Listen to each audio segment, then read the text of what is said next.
Bringing Inflation Down. Remarks by Lael Brainard, Vice Chair, Board of Governors of the Federal Reserve System, at the Clearinghouse and Bank Policy Institute. 2022 Annual Conference. New York, New York, September 7, 2022.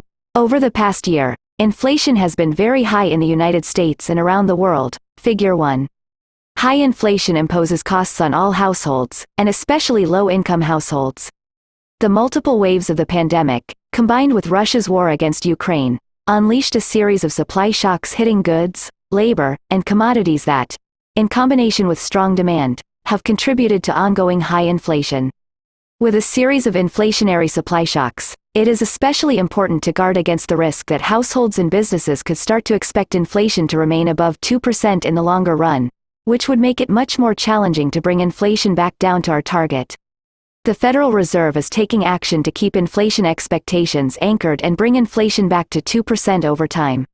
1. While last year's rapid pace of economic growth was boosted by accommodative fiscal and monetary policy as well as reopening, demand has moderated this year as those tailwinds have abated. A sizable fiscal drag on output growth alongside a sharp tightening in financial conditions has contributed to a slowing in activity. In the first half of 2022, real gross domestic product, GDP, declined outright. Overall real consumer spending grew at just 1/4 of its 2021 pace, and residential investment, a particularly interest-sensitive sector, declined by 8%, figure 2. 2. The concentration of strong consumer spending in supply-constrained sectors has contributed to high inflation. Consumer spending is in the midst of an ongoing but still incomplete rotation back toward pre-pandemic patterns. Real spending on goods has declined modestly in each of the past 2 quarters, while real spending on services has expanded at about half its 2021 growth rate. Even so, the level of goods spending remains 5% above the level implied by its pre-pandemic trend, while services spending remains 4% below its trend, figure 3. In addition to the fiscal drag and tighter financial conditions, high inflation, particularly in food and gas prices, has restrained consumer spending by reducing real purchasing power.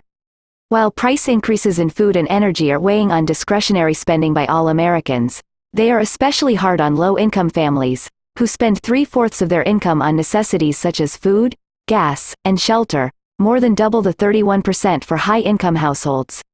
3. Since the very elevated prices at the pump in June, the nationwide average price of a gallon of regular unleaded gasoline has declined every day throughout July and August, most recently falling below $4 a gallon, according to the American Automobile Association.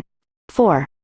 The rise and fall of gasoline prices played a major role in the dynamics of inflation over the summer, contributing 0.4 percentage point to month-over-month personal consumption expenditures, PCE, inflation in June and subtracting 0.2 percentage point in July.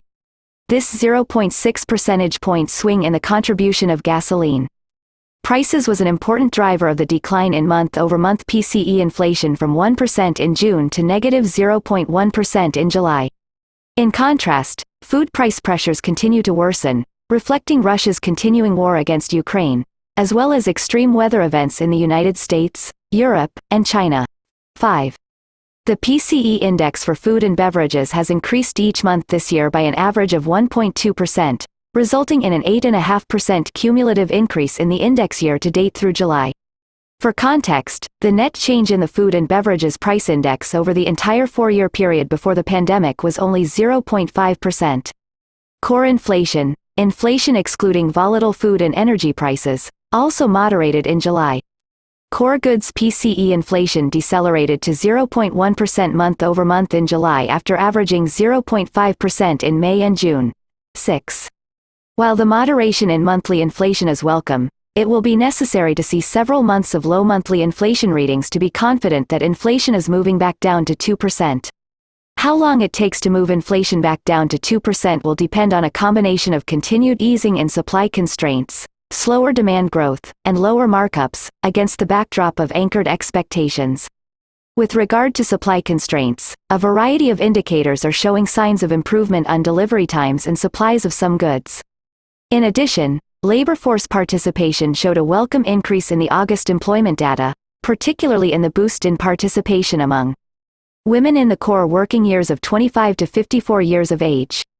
Even with this improvement, the participation rate is still 1 percentage point below its pre-pandemic level, well in excess of the decline in the participation rate that would have been expected due to retirements in the absence of the pandemic. Reductions in markups could also make an important contribution to reduced pricing pressures. Last year's rapid demand growth in the face of supply constraints led to product shortages in some areas of the economy and high margins for many firms. Although we are hearing some reports of large retailers planning markdowns due to excess inventories, we do not have hard data at an aggregate level suggesting that businesses are reducing margins in response to more price sensitivity among customers. At an aggregate level, in the second quarter, measures of profits in the non-financial sector relative to GDP remained near the post-war peak reached last year. 7. Using the available macroeconomic data, it is challenging to measure directly how much firms mark up their prices relative to their costs.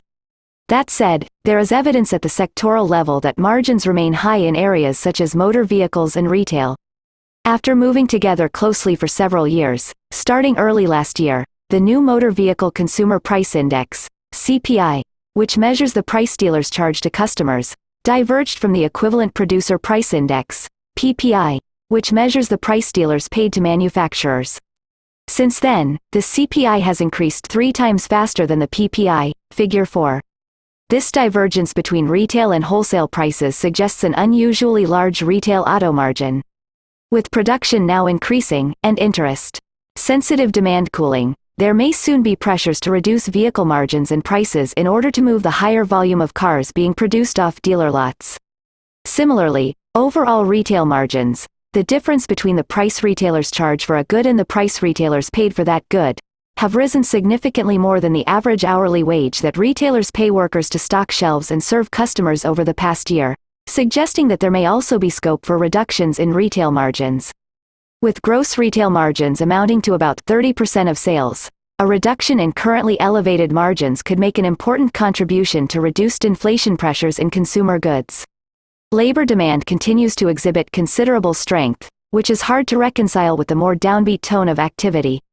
Year-to-date through August, payroll employment has increased by about 3.5 million jobs, a surprisingly strong increase given the decelerating spending and declining GDP over the first half of the year. The unemployment rate has fallen, on net, from 4% in January to 3.7% in August.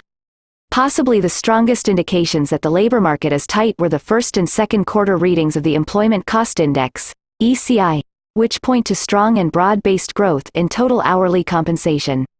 The 6.3% reading for the ECI in the second quarter was the largest annualized quarterly growth in compensation under this metric since 1982. The most recent reading of average hourly earnings suggested some possible cooling, decelerating from a gain of 0.5% in July to 0.3% in August, although it will be important to see additional data. The deceleration in economic activity thus far this year has coincided with only a slight easing in job openings, on net, since their peak in March. The current high level of job openings relative to job seekers remains close to the largest in post-war history, consistent with a tight labor market, Figure 5. Businesses that experienced unprecedented challenges restoring or expanding their workforces following the pandemic may be more inclined to make greater efforts to retain their employees than they normally would when facing a slowdown in economic activity. This may mean that slowing aggregate demand will lead to a smaller increase in unemployment than we have seen in previous recessions, but it is too early to draw any definitive conclusions, and I will be monitoring a variety of labor market indicators closely.